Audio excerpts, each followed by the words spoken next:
24 body horror movies, 7 levels. This iceberg is full of the most disturbing body horror movies ever made. We're going to start with some of the less intense movies, but the deeper we get, the more disturbing things will become. Let's start at the tip of the iceberg. Disclaimer. Level 1.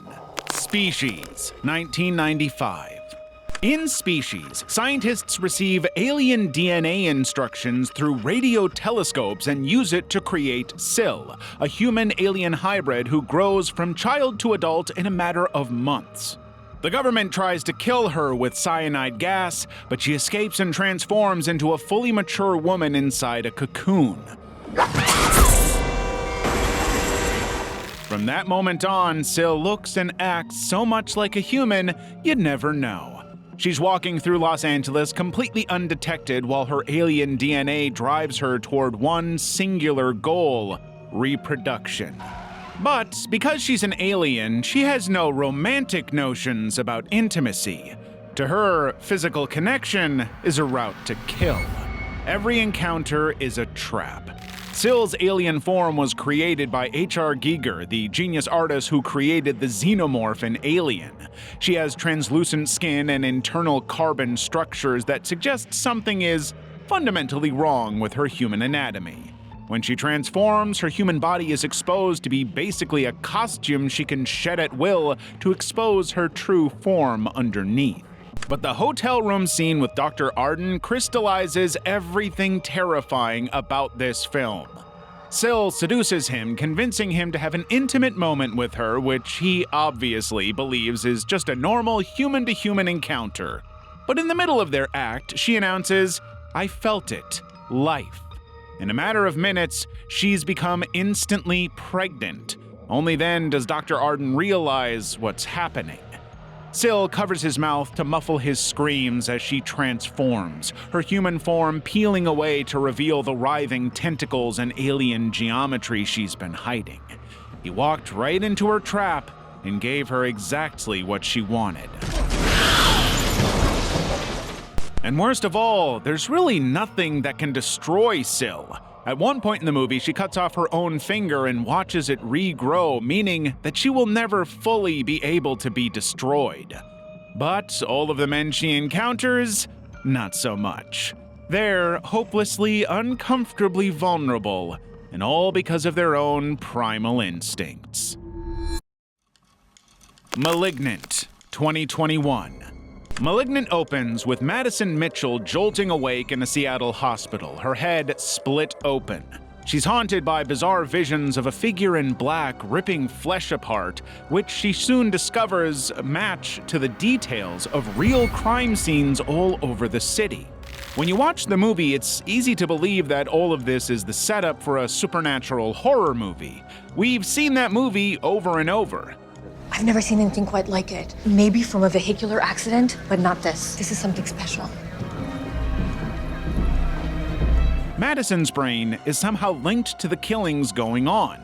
Detective Kakoa Shaw chalks it up to her head injury, but each grim flash forward seems too precise, too detailed to be a simple hallucination. Because this is not actually the supernatural horror movie that it seems to be. It's somehow far, far, far weirder. Madison's investigation brings her to medical records which lead back to Dr. Florence Weaver's old research at Simeon Hospital. Weaver once treated a patient named Gabriel, a hulking figure who slaughtered staff with basically no end. It's becoming more apparent. Not only is Gabriel getting stronger, he's becoming more malicious. If his strength and ability continue to grow at this rate, we will no longer be able to contain him. Weaver declared Gabriel a living cancer, vowing to remove the source of the violence for good, or in other words, to cut out the cancer. Toward the end of the movie, in the hospital's dim basement, Madison's sister Sydney and an investigator unearth video logs where Gabriel is revealed as a parasitic twin lodged at Madison's birth. But what exactly is Gabriel? Gabriel is an extreme version of a teratoma, a tumor consisting of tissues, hair, teeth, muscles, bones, but more specifically in this case, it's a parasitic twin. Like a parasite, Gabriel feeds off Emily.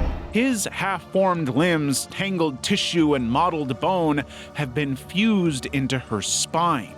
The surgery completely removed his body, but left remnant tissue in her skull, which means that each drop of blood, each concussion, becomes Gabriel's call. When she is injured, he wakes up and kills. Here's where the movie really kicks into a whole other gear. Madison's skull shatters like porcelain and Gabriel bursts free. He basically rips off her flesh, forcing his face through her neck, and suddenly she changes. Gabriel takes full control of her body, bending her limbs at weird angles until she's his twisted puppet. At that point, he barrels through the precinct, using her body to break through steel doors and attack basically everybody that he encounters, leaving dozens of bodies in his wake until she can finally find the strength to lock him away in her head, hopefully never to come back. Street Trash, 1987. Street Trash starts with a liquor store owner in Brooklyn finding a case of decades-old booze called Tenafly Viper rotting in his basement. Wait a minute. Stuff's about 60 years old. He decides to sell it cheap to the local homeless population for $1 a bottle. But the first victim doesn't even make it through his first sip before the real nightmare begins. Paul, a homeless man, takes his bottle of Viper into a porta-potty for a quiet drink. Instead, he takes one gulp and immediately starts screaming as his flesh begins to liquefy from the inside out. For 2 full minutes, the audience watch him melt into a writhing mass of neon-colored goo that slides down the toilet drain, leaving behind only his boots, one hand still gripping the flush chain, and a rubber mask floating in the blue and pink slime. Bet you didn't think it would start off with a toilet death, huh? Director J. Michael Murrow crafted each death to be more grotesque than the last, with bodies exploding in showers of brightly colored gore, victims swelling to quadruple their size before bursting like balloons filled with gore, and skin peeling away in sheets. One man's entire body bloats until he detonates in a spectacular display that was actually achieved by stuffing a dummy with Drake's Cakes, the only company willing to sponsor the production. I'm not sure what that says about them. But the practical effects team used every trick available to create these nauseating transformations, turning human bodies into puddles of fluorescent slime that somehow managed to be both comical and deeply unsettling at the same time. But Street Trash's disturbing nature extends beyond these infamous melting scenes. The film presents a world where violence is casual entertainment, where characters engage in activities so depraved that they push the boundaries of what audiences can stomach. A group of homeless men play catch with the severed, intimate body parts, while the victim desperately tries to retrieve what was taken from him. Meanwhile, women exist primarily as victims in this universe, subjected to brutality that serves no narrative purpose beyond shock value. The film's Vietnam veteran antagonist, Bronson, terrorizes everyone around him with increasingly sadistic behavior, dragging people through car windshields and establishing his dominance through his cruelty. In a way, that's what makes Street Trash particularly effective as body horror, how it combines its disgusting imagery with an atmosphere of complete moral collapse. The characters inhabit a world where human dignity has completely eroded, where survival depends on accepting the unacceptable. Given that every scene builds towards the next act of depravity, it's also basically forcing us to accept the unacceptable too. Level 2. Slither, 2006. Slither begins when a meteorite crashes in the woods outside Weasley, South Carolina, carrying a parasitic organism that needs a host to survive. Unfortunately for him, Grant, a popular local, is the first to encounter the creature. By the time the sun rises, he's become the unwilling host, a horrific fusion of flesh and alien tendrils, his skin splitting as dark fluid seeps through these new fissures.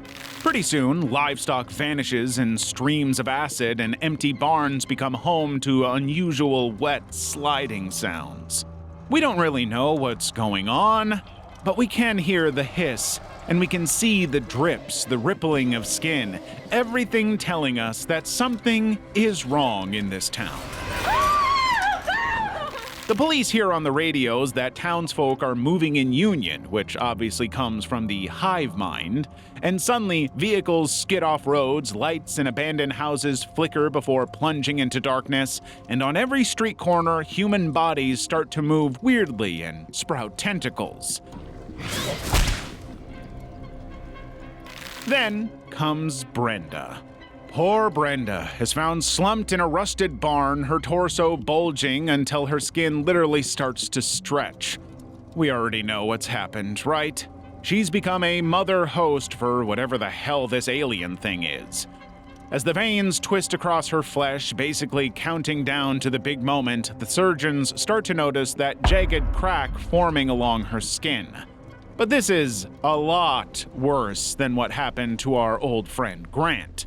Without warning, her body erupts into a geyser of pale, writhing larvae, which flood the tile floors and splatter all over the walls. Each slimy thread finds a new host, ensuring that they will continue to thrive. Basically, every surface and every corridor is covered in slime, with the aliens finding more and more innocent people to infect. By the end of the movie, the survivors realize that the only way to truly kill these things is to blow them up,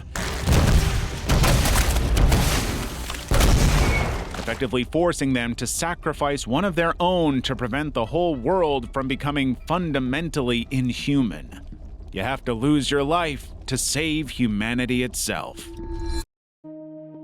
Scanners, 1981. David Cronenberg's Scanners is set in a world where 237 individuals possess extraordinary telepathic and telekinetic abilities. I must remind you that the scanning experience is usually a painful one. These scanners can read minds, control bodies, and inflict devastating physical damage through thought alone. Our protagonist, Cameron Vale, begins as a homeless drifter, unaware that his mental torment stems from his inability to control his scanning powers. He's recruited by Consec, a shadowy security corporation, to track down Daryl Revick, a renegade scanner building an underground army. But those scanning powers are extremely disturbing, depicted as an invasive process causing headaches and nosebleeds in its victims. The scanners themselves suffer too, overwhelmed by the constant barrage of others' thoughts, unable to lead normal lives or form relationships. What begins as a straightforward mission gradually unravels into a major conspiracy. Dr. Ruth, who mentors Vale, harbors dark secrets about the origins of scanners, leading Vale to discover Biocarbon Amalgamate, a pharmaceutical company manufacturing ephemeral, the very connected to scanner births. Corporate interests are manipulating these powerful beings for their own gain.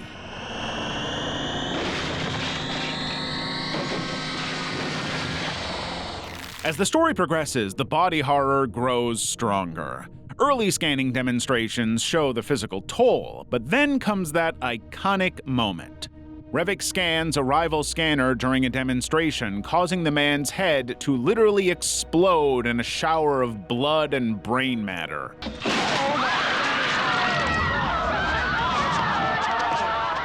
This shocking scene was created using a gelatin-encased plaster skull filled with fake blood and various materials, shot with a shotgun from below.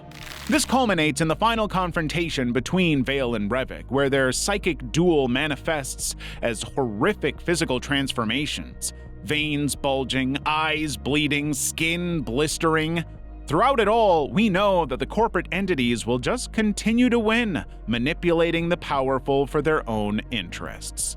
Under it all, Scanners is so disturbing because it suggests our bodies can betray us, a very real thing that we see with Alzheimer's and similar conditions.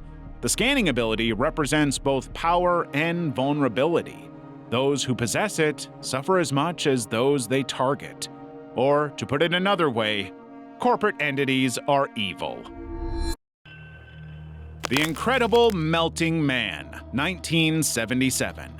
The Incredible Melting Man follows astronaut Steve West, who returns from a mission to Saturn after being exposed to cosmic radiation during a solar flare. The film opens with Steve witnessing the sun through Saturn's rings before the radiation hits him, setting up the horrific transformation that follows. Upon waking in a hospital bed, Steve discovers his body beginning to liquefy, his skin blistering and cracking as the radiation poisoning takes hold. But the real horror begins when Steve tears off his bandages to reveal his disfigured face in the mirror. Pure rage overtakes him as he realizes what's happening to his body. The nurse who discovers him runs in terror, even crashing through a glass door in her desperation to escape the grotesque sight of his existence. As Steve escapes into the surrounding woods, his condition worsens at an alarming rate. The legendary makeup artist Rick Baker created some groundbreaking makeup effects to fully showcase this deterioration in excruciating detail. The initial stage shows cracked skin with blisters progressing to sagging flesh, then exposed veins and muscles, until finally his features become completely asymmetrical with one eye missing. But the body transformation is only one part. The radiation also warps his mind, driving him to consume human flesh and blood. The film doesn't shy away from showing the aftermath of his attacks. A fisherman's decapitated head tumbling down a waterfall with brains spilling out, a bloody ear hanging from a tree, sliced open bodies with exposed innards. Steve's deterioration accelerates throughout the film. His flesh constantly drips and oozes, leaving behind chunks that his friend Dr. Ted Nelson tracks with a Geiger counter. The radiation has transformed him into something barely recognizable as human, a gelatinous mass that grows increasingly dangerously unstable. We watch as he becomes increasingly desperate, his attacks more frenzied as his body literally falls apart. By the film's end, Steve is reduced to formless ooze, his remains unceremoniously swept into a garbage bin. A final indignity for what was once a heroic astronaut. Antiviral, 2012. Brandon Cronenberg's debut feature Antiviral presents a stark white dystopia where Sid March works at the Lucas Clinic, harvesting viruses from celebrities to inject into obsessed fans who desire a more intimate connection with their idols. People are literally making themselves ill to share something that once lived inside and harmed their favorite stars. That's 558. Expensive, but a must-have for the truly devoted. Miss Geist was afflicted during a much-publicized affair with Laura Law in 2003. These fans don't just want autographs, they want herpes, but herpes from their idols. The fact that all of this is happening in this clean white medical zone is just unsettling. So when Sid steals Hannah Geist's latest pathogen by injecting himself, he becomes both carrier and victim of celebrity culture's ultimate expression. Beyond virus injections, Cronenberg introduces the meat market, which may actually be even more disturbing than the injections. Here, laboratory-grown celebrity flesh is sold for consumption, allowing fans to literally devour their idols. The pale, unnatural meat sits in display cases while eager customers line up, completing the metaphor of consumption with, well, consumption. Hannah Geist, the film's central celebrity, is the ultimate commodity in this world. Her illness, death, and eventual transformation into a cell garden, a horrific machine that will continue her biological existence even after she dies, represents the complete dehumanization of celebrity. What is this thing? Part of a new franchise. Living is the only location in town. Her body becomes nothing more than a factory for viruses and tissues to be harvested indefinitely. The visual language remains deliberately cold and clinical throughout the movie, with blood appearing black against white surfaces to emphasize the contamination of purity with this stuff. Honestly, Cronenberg's world feels disturbingly plausible because it's merely an extension of our existing celebrity worship. The obsession with obtaining something authentic from these borderline magical, untouchable figures drives the entire economy of this world.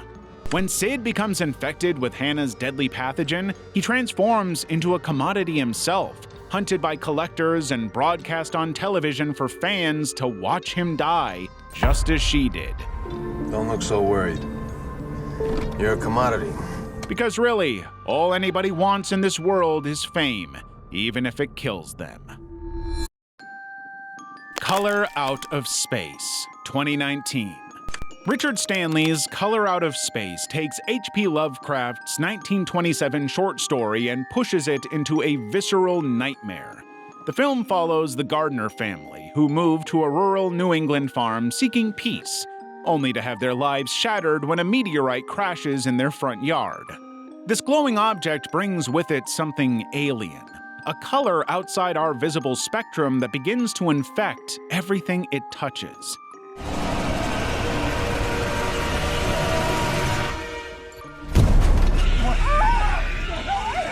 That color, depicted as an otherworldly magenta-purple hue, gradually corrupts the surrounding landscape. The vegetation grows large but tastes foul, the water takes on an oily sheen, and time itself becomes distorted around the property. We have to watch helplessly as this cosmic force methodically dismantles reality, creating a mounting sense of inescapable doom for these innocent people.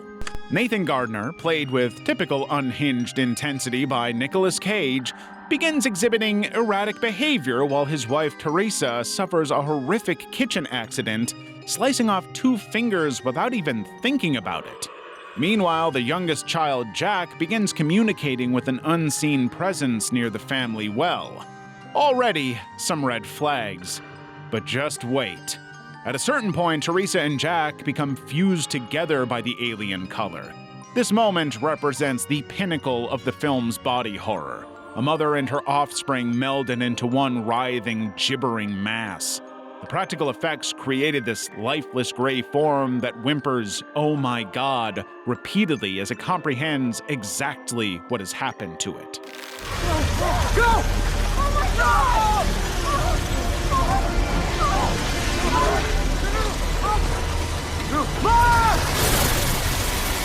This typically Lovecraftian abomination embodies the story's central terror, the complete violation of natural order by an incomprehensible cosmic force.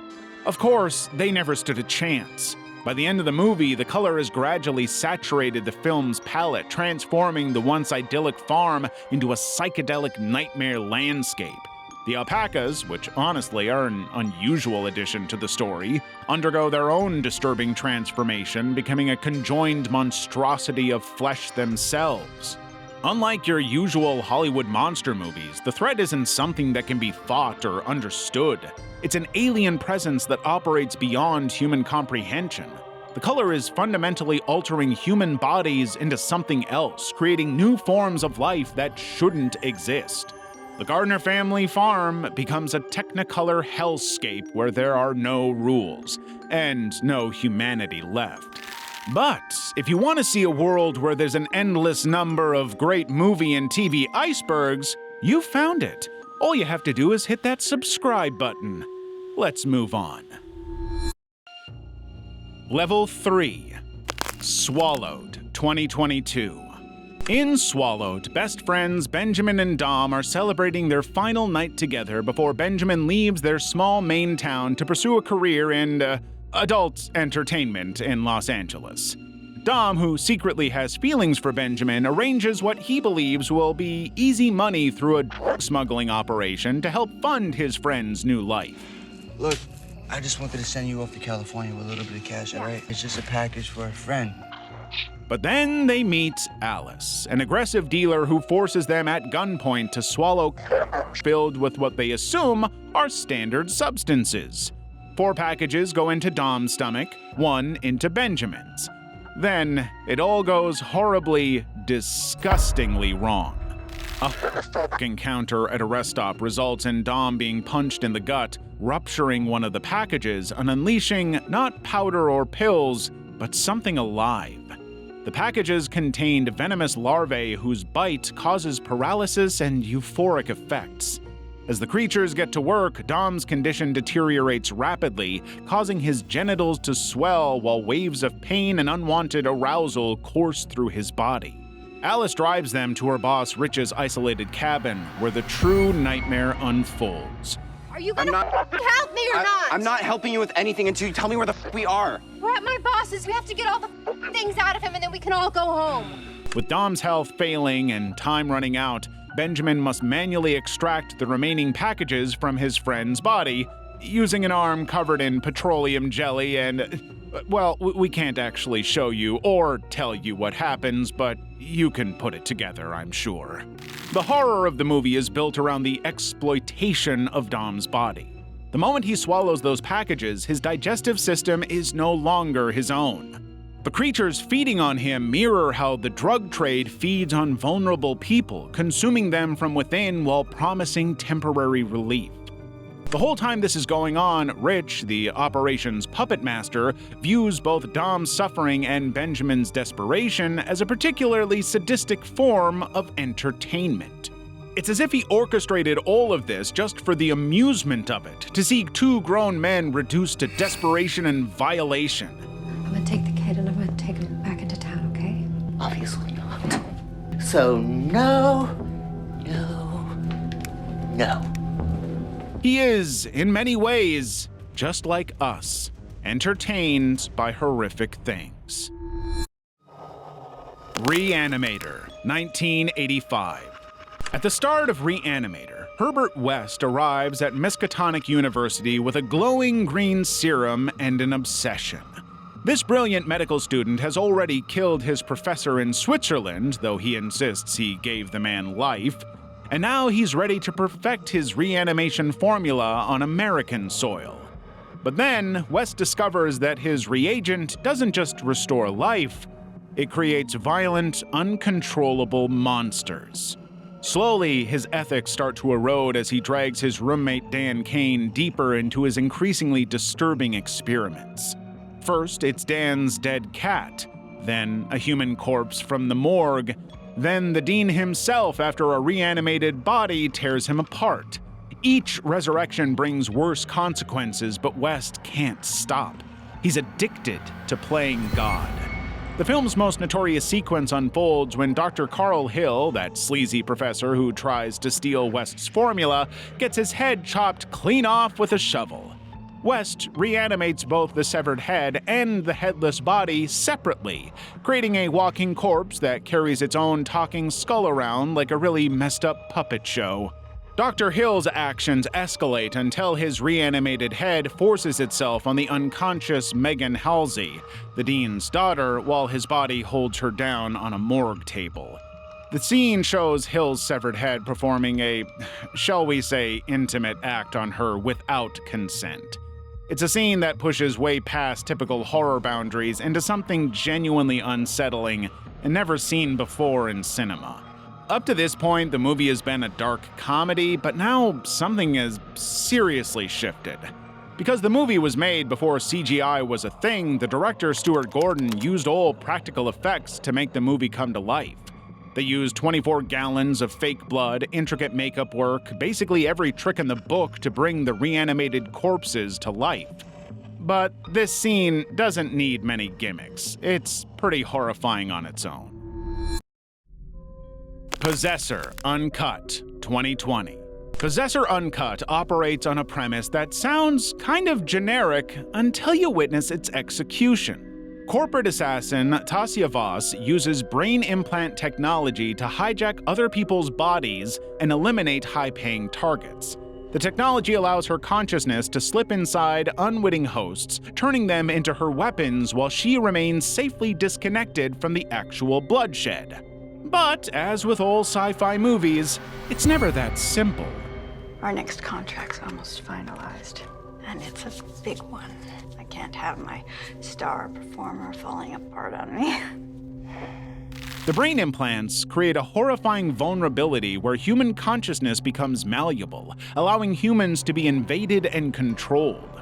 And yet, even now I can see a small thread running from your skull. Sometimes that's all it takes to lose control.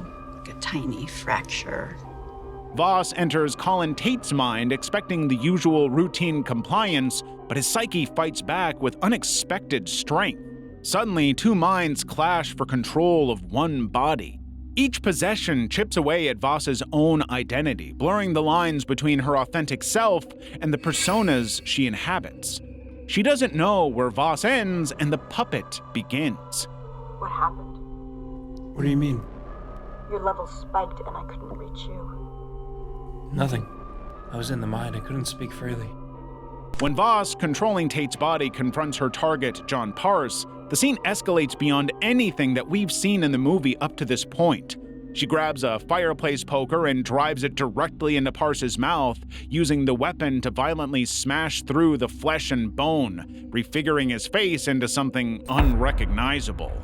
Make no mistake, this scene stretches way longer than you expect it to. You can't ignore what is happening, and that is kind of the point. The director, Brandon Cronenberg, who happens to be the son of David Cronenberg, another highly disturbing body horror fan, uses these moments of extreme violence as physical manifestations of the internal disintegration occurring within both characters' minds.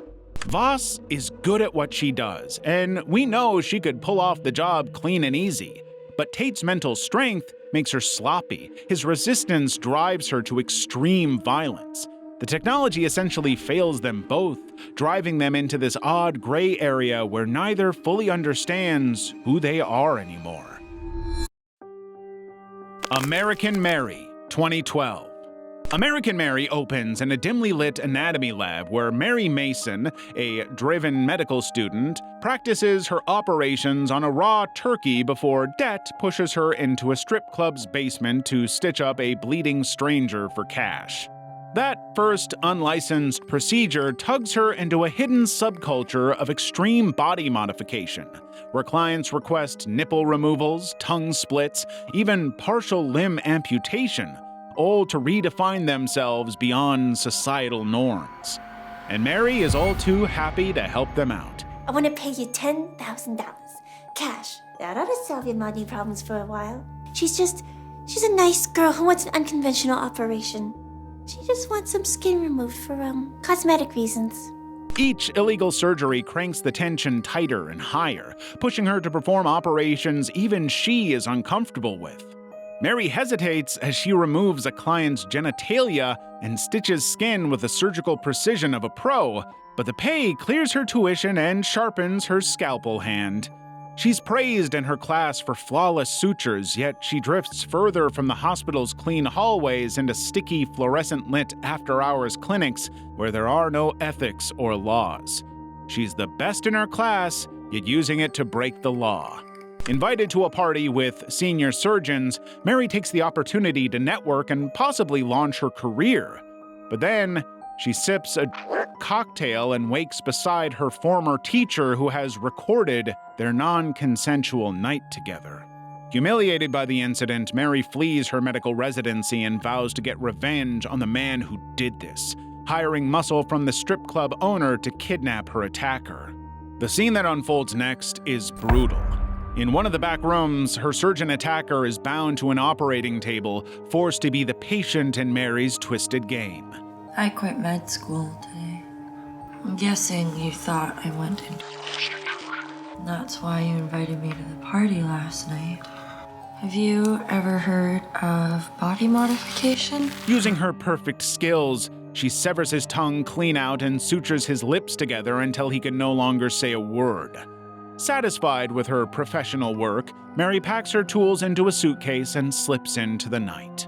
Eventually, however, Mary's surgeries catch up with her, with the husband of one of her victims attacking her.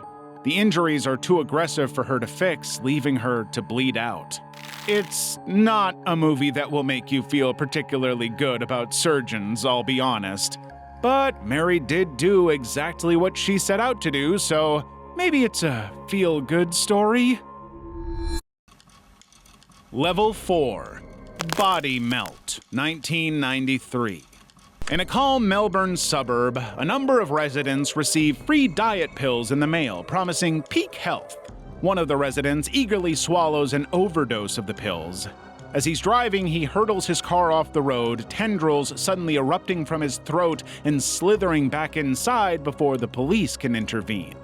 That sudden, strange introduction sets the tone for body melt right away. This town is about to learn a pretty horrific lesson. Pebbles Court, a row of cookie-cutter homes, are basically the unwitting test subjects for Vimaville's smart vitamins. As I suspected all along, a learned chemist developed a moral conscience, expressing certain reservations about our unethical experiments in Holmesville. At first, residents complain of odd hallucinations like walls rippling or colors distorting, but soon their bodies fully betray them. A pregnant homeowner collapses as her womb expels a scuttling creature that tears her open, while nearby, a fitness-obsessed neighbor finds his muscles liquefying into bubbling goo.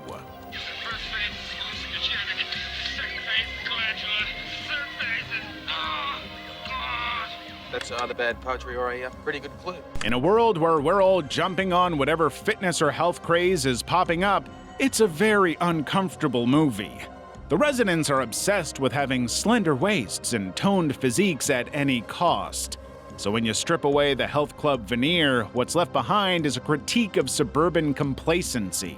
People are willing to swallow anything to fit an image, even when all the evidence points to total chaos. As the chaos spirals, Elm Street's neat lawns become graveyards full of exploded organs and melting flesh. The neighbors have to look through their curtains and see bones poking out of bodies and globs of mucus. But many of them don't stop taking the pills because, well, the promise of being thin is too appealing for them. Soon, detectives wade through bodies classified as death by hypernatural causes, documenting each rupture and wound as they go. They identify all of the problems, the organs dissolving, limbs contorting. They just don't know that the pills are the root cause of it all. So what are we here for, Willie? Well, the cell walls of my stomach have been eaten away by something corrosive, but they're not like anything I've ever seen before.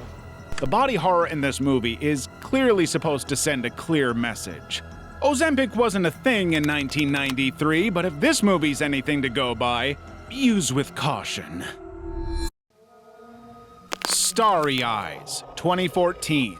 Starry Eyes opens on Sarah Walker, an actress chasing a dream that feels already out of reach as she waits tables in a fast food joint, all while her friends steal her ambitions and belittle her drive.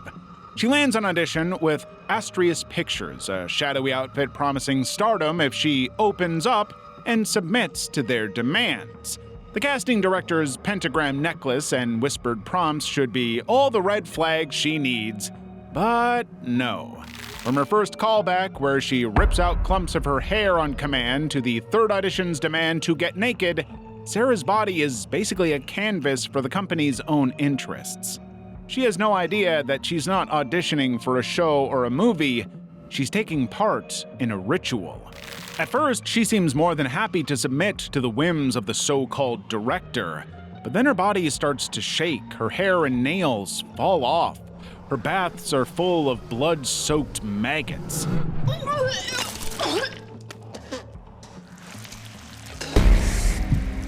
She is in so much pain contorting her body that she starts to look less and less human and more like a host for something other.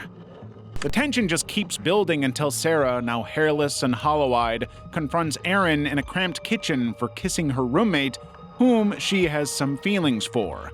But when Aaron sees what Sarah has become, Sarah suddenly loses it and starts violently stabbing her.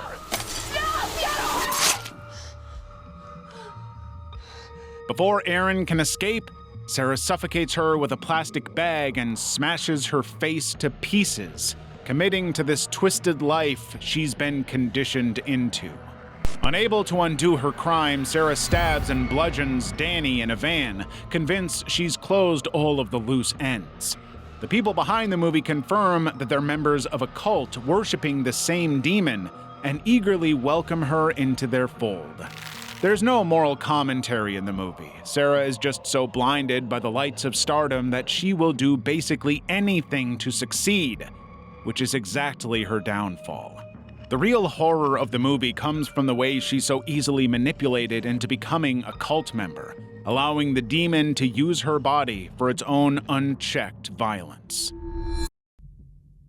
Hallie, 2012. Alberto is dead, but he's not dead. Hallie is a 2012 Mexican horror film that follows the daily existence of a night security guard whose body is rotting while he remains fully conscious and seemingly unharmed. He works at a Mexico City gym surrounded by healthy, muscular bodies that mock his own deteriorating flesh. Every morning, Alberto injects himself with embalming fluid to slow the decay further. He has to carefully clean his wounds, pick maggots from his flesh, and chooses to store them in glass jars where he watches them transform into flies. His apartment is sterile white, obsessively clean. For such a disgusting man, his home is uncomfortably appealing. Unfortunately, he cooks meals he cannot eat because his digestive system no longer functions. So his life sucks. But then, when he's in his bathroom, he notices that the flesh on his torso has separated from itself, creating gaps that reveal the decay beneath. So he does what any half-dead, slightly insane guy would do. He takes a stapler, just an ordinary office stapler, and, you guessed it, begins closing the wounds with metal staples.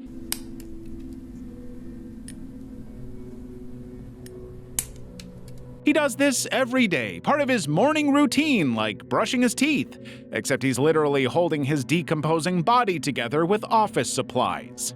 It's not the kind of promo Staples wants or needs. His condition isolates him completely because makeup and perfume can no longer mask what's happening to him. He tells his boss, Luli, he needs to quit, but she convinces him to stay another week.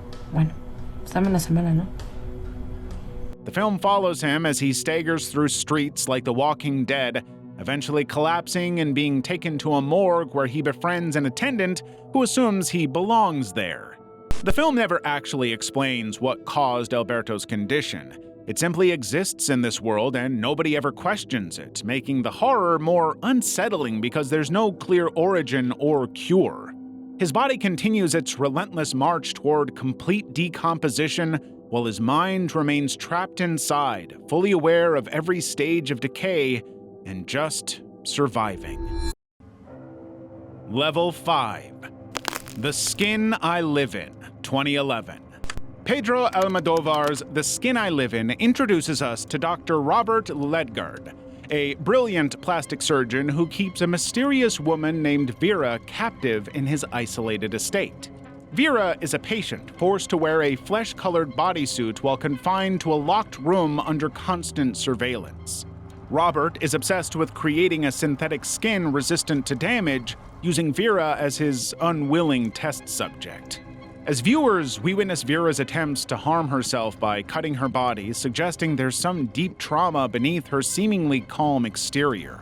The relationship between captor and captive grows increasingly complex when Robert's servant Marilla reveals cryptic details about their shared history. Then, Marilla's son Zeka arrives unexpectedly, dressed as a tiger for some reason.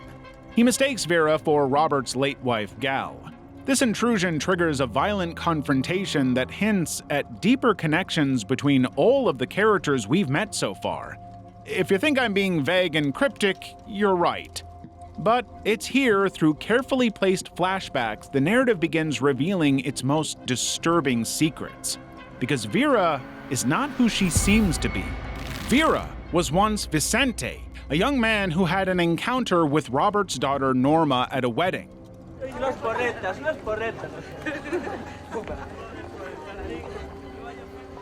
llamo Vicente. Yo, Norma.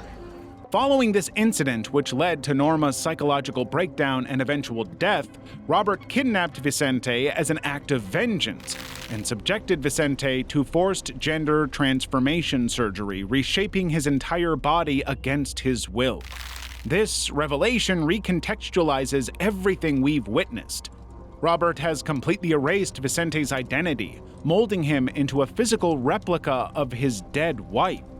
The bodysuit Vera wears represents a second skin that further imprisons her within a body that she never chose. The film's body horror is not supernatural, it's not gory, it's the physical act of being changed with no consent. The final act shows Vera's calculated compliance as she gains Robert's trust while plotting her escape. Her creation of art from destroyed dresses becomes an act of defiance against her enforced identity. The disturbing power dynamic culminates in Vera reclaiming agency through violence, finally freeing herself from captivity and returning to her former life, though obviously changed dramatically. Hellraiser, 1987. Clive Barker's iconic directorial debut Hellraiser opens with Frank Cotton, a hedonistic thrill-seeker who purchases a mysterious puzzle box. But this antique is the Lament Configuration, a gateway to dimensions where pain and pleasure merge into something unspeakable. Frank solves the puzzle in his bare attic, and hooked chains immediately emerge from nowhere, tearing his body apart piece by piece. Once he passes away, the room resets itself, leaving only bloodstains soaked into the floorboards. Months later, Frank's brother Larry moves into the same house with his second wife, Julia, completely unaware that Julia had been having an affair with Frank before their marriage. Julia harbors deep resentment toward her boring husband and yearns for the dangerous excitement Frank provided. When Larry accidentally cuts his hand while moving furniture, his blood drips onto the attic floor where Frank died, seeping into the wood, and something begins to stir. Frank is resurrected. Kind of. The skinless creature that emerges screams in agony, all exposed tissue and bone. This isn't Frank anymore. It's something that needs human flesh to complete its transformation back to humanity. Julia discovers the grotesque figure hiding in the attic and recognizes her former lover immediately. Frank explains that he used the puzzle box seeking carnal pleasures, but was met by extra-dimensional beings called Cenobites who subjected him to extreme sadomasochistic experiences.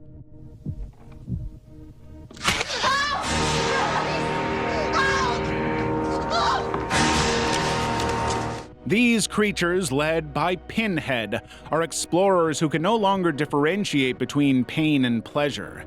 Frank escaped their realm, but he needs blood and flesh from living victims to fully restore his human form. To help him, Julia begins luring men to the house, where Frank harvests their blood and tissue. Consuming each victim, Frank becomes more human-looking, though he remains a skinless horror. By the end of the movie, Frank eliminates his own brother Larry and wears his skin as a disguise, becoming a horrific hybrid, a convincing version of Larry. He hopes to blend in and avoid suffering that fate again. But the Cenobites ultimately track Frank down, and their punishment mirrors his original fate as chains tear him apart while he screams, "Jesus wept." Antibirth, 2016. Antibirth takes place in a desolate Michigan town where Lou, a hard-partying stoner, lives in a rundown trailer and spends her days getting wasted on whatever substances she can find. The film opens after Lou blacks out at a warehouse party, waking up with no memory of the night before. What starts as another hangover quickly turns into something far more sinister when Lou begins experiencing symptoms that look suspiciously like pregnancy.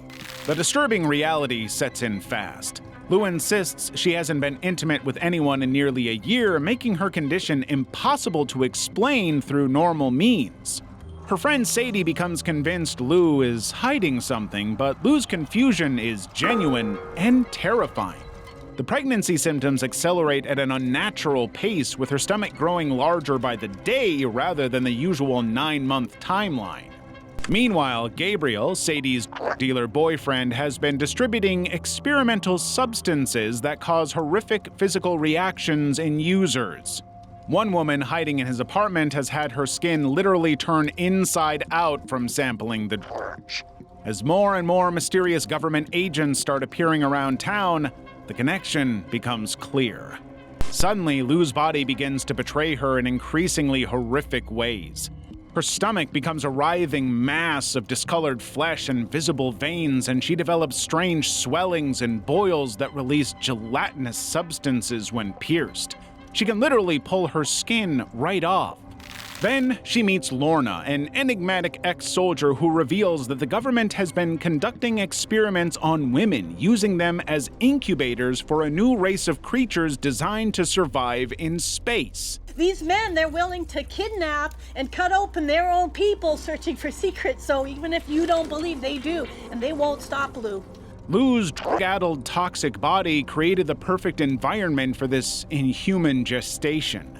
The scientists specifically chose her because her years of substance use made her womb an ideal breeding ground for their monstrous creation. The climax arrives when Lou goes into labor and government scientist Isaac appears to collect his specimen. The monster literally rips its way out of Lou's body, a fish-headed demonic creature that immediately begins attacking everyone in its path, turning the scene into a massacre. The film ends with this inhuman offspring fulfilling its purpose as a weapon, leaving destruction in its wake while the government's twisted experiment reaches its logical conclusion. Level 6. Society, 1989. In Society, Bill Whitney navigates Beverly Hills, feeling out of place within his own rich family's perfect facade, confessing to his therapist that his bizarre nightmares are bleeding into his daily life. But then, an illicit tape handed to him by his sister's ex-boyfriend David hints at something deeply disturbing hidden behind these manicured lawns. Don't be concerned about your brother, Jen. He's too busy with things in his own world to worry about ours. The tape contains audio from some kind of group encounter, but each replay warps reality further until nobody dares believe him except for the presumed dead David, whose unexplained fate pushes Bill deeper into this weird elite world. Bill becomes convinced that something is going on, especially as his rich classmates vanish and reappear unharmed but different. Any attempt to expose the truth dissolves in a haze of drugs and forced calm. Bill crashes an upper-class soiree, but this is where the movie reveals the truth. This is the notorious shunting sequence. No, we're not from outer space or anything like that. We have been here as long as you have. There's a crawling sense of doom underneath the whole party. Guests in their underwear move with a mechanical kind of practiced grace. But then they start to merge, their skin stretching and mouths widening. Their limbs stretch into tunnels, their heads sink into torsos, and their bodies liquefy into a shared organism that feasts on a captive by draining him from the inside out. When they strip their underwear, they're horrific caricatures of themselves, feeding on another man's life until he dissolves in their grasp. This is what the upper-class world is like in this world. And suddenly Bill realizes what happened to his old friend. He was consumed by society. Bill fights through the frenzy by ripping flesh apart, one body at a time, turning the party's dark ritual against its practitioners. But it's no good. They're too strong. All he can do is flee with his friends, abandoning the upper-class world, but having the curse to know of its existence. The Sadness, 2021. Rob Yabaz's The Sadness opens with what seems like another pandemic thriller following young couple Jim and Kat as they navigate life during the Alvin virus outbreak in Taiwan. The setup feels familiar until the virus mutates, connecting the brain's aggression centers with other primal urges, transforming infected people into conscious, calculating predators who retain their awareness while losing all moral restraint. To put it another way, this isn't your typical zombie movie where mindless creatures stumble around. These infected individuals speak, plan, and derive genuine pleasure from inflicting maximum damage on others. They're exactly like humans.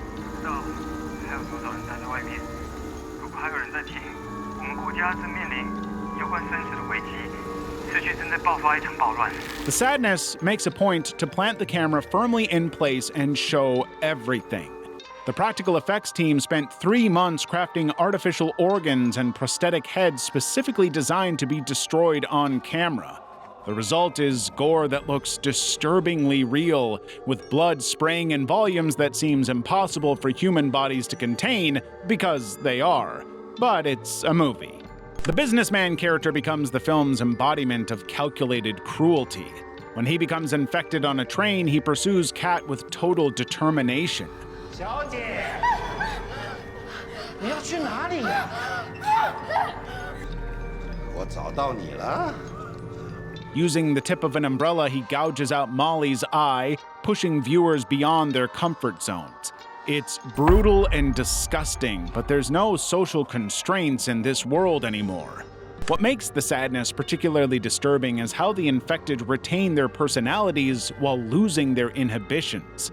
They announce their sadistic, twisted intentions to victims, describing in detail what they plan to do, creating a psychological dimension that pure violence alone couldn't achieve.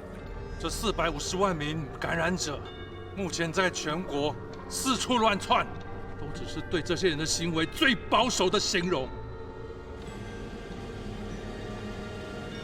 The infected cry while committing these atrocities, aware of their actions but unable to stop themselves. The movie is only 99 minutes, which means the pace is unrelenting. You get no time to recover between increasingly extreme sequences. Each time you think you've seen the worst, they introduce something more depraved. The hospital scenes particularly showcase this escalation, with infected individuals engaging in acts so extreme that even the most seasoned horror fans described looking away from the screen. YouTube won't even let us describe a lot of it, so just be warned. Level 7. Taxidermia, 2006. I'm gonna be real with you here. Georgi Palafi's Taxidermia is maybe the most viscerally disturbing body horror film ever created. Seriously. This Hungarian movie presents 3 storylines following 3 generations of men, each embodying Hungary's shifting socio-political landscape through physical transformations that defy conventional cinema. Okay, so that doesn't sound so disturbing, but stick with me. The film begins in World War II with Venda Morgosgiviani, an orderly at a remote military outpost who discovers he can produce fire from one particular part of his body during moments of intense physical pleasure. Alázatosan jelentem a tűztől, mely azúttal kelet-délkelet irányban található úgynevezett tűzrakóhelyén kell létesíteni. His obsession with the female form leads to forbidden encounters with his lieutenant's wife. But when he wakes up, he discovers he just had a very intimate encounter with a slaughtered pig. Yes, you heard me. Moroskovani is discovered in the barn and immediately executed, with his lieutenant choosing to raise the child that Moroskovani created with his wife. A child, by the way, that is born with a pig's tail. This offspring, Kalman Balatoni, grows into a champion speed eater during Hungary's communist era. He participates in state-sponsored eating competitions where contestants gorge themselves on food before, expelling it into communal buckets. Kalman's enormous physique represents the excess of the Soviet period, his body expanding to insane proportions as he marries a fellow competitive eater. Their son, Lyoska, turns out to be a rail-thin taxidermist in post-communist Hungary. Unlike his ancestors, he's physically thin, caring for his now monstrously obese father who consumes everything, including wrappers, while training cats to overindulge. Hogy mit mondtál? Papa. Vegyed már észre, hogy én szégyellem magam miattad! Egész életemben más se csináltam, csak téged. Minek jössz? Neked de letegél szívességet! The film culminates in Lyoska's most disturbing act, a self-preservation procedure that pushes body horror to frankly unprecedented extremes. He constructs an elaborate mechanical apparatus with gears, wheels, and harnesses that allows him to perform taxidermy on himself while still alive. The machine maintains his circulation as he carefully removes his own internal organs, replacing them with stuffing and preservatives. And we see all of it. This final transformation represents the ultimate commodification of the body in modern capitalism. Lyoska's self-taxidermy creates a preserved artwork from his own flesh, a hollow shell devoid of the messy biological realities that defined his ancestors. The camera's final journey zooms into his navel and deeper inside his preserved body, ending in darkness. A visceral metaphor for Hungary's historical journey, or something like that. He had dissembled himself. The machine kept him in life, and that was what destroyed him, then brought him to life again. Palfi genuinely considered this movie to be a commentary on Hungarian capitalism, but it's up to you to decide whether or not you buy into that. What you can't deny, though, is that this is gruesome. If you're still in the mood for more disturbing TV and movie content, why not check out this video on the most disturbing 90s movies?